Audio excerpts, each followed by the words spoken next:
اچھا حضور، مہر کی اقسام، مہر معجل اور معجل وغیرہ، ایک فوراً دینا ہے، ایک میں مدت ہے. جو فوراً دینا ہے وہ کتنا فوراً دینا ہے، اس کی کوئی ٹائم لمٹ ہے؟ اس اعتبار سے تو نہیں ہے کہ مثال کے طور پر مہر معجل رکھا گیا تھا، ٹوٹل 1,00,000 روپے مہر مقرر ہوا، 10,000 روپے مہر معجل کے طور پر طے ہو گئے کہ فوراً ادا کرنے ہیں. جی جی. بعض اوقات نکاح ہونے سے پہلے ہی ادا کر دیتے ہیں بعض لوگ. اچھا.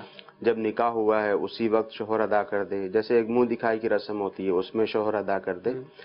بعض لوگوں کے ذہن میں یہ بات ہوتی ہے کہ جو مہر معجل ہے، جو ابتدائی فوراً ادا کرنے والا جو مہر ہے، اگر وہ ادا نہ کرے گا شوہر تو ایسی صورت میں شوہر گناہ گار ہوگا. لوگوں کے ذہن میں یہ بات بھی ہوتی ہے، ایسی کوئی بات نہیں ہے. ہاں، مہر معجل کے احکام ہیں، وہ احکام یہ ہیں کہ مثال کے طور پر مہر معجل شوہر نے ادا نہیں کیا، ٹھیک ہے، نکاح ہو گیا، نکاح ہونے کے بعد شوہر نے کہا چلیں جی، گھر والوں نے کہا رخصتی دے دی جائے، تو اب عورت اپنے آپ کو روک سکتی ہے کہ جو مہر معجل طے کیا گیا ہے 10,000 روپے، پہلے وہ مہر دیا جائے، اس مہر کی ادائیگی کے بعد رخصتی ہوگی. یعنی اگرچہ نکاح ہو چکا ہے، اگرچہ یہ میاں بیوی ہیں، مگر چونکہ مہر معجل رکھا گیا تھا، اب ایسی صورت میں عورت اپنے آپ کو شوہر سے روک سکتی ہے، رخصتی سے بھی روک سکتی ہے، اور ویسے ازدواجی تعلقات کے حوالے سے بھی منع کر سکتی ہے کہ جب تک مہر معجل ادا نہیں کیا جائے گا تو رخصتی کے معاملات یا دیگر معاملات سے عورت روک سکتی ہے. یہ اس کو اختیار ہے.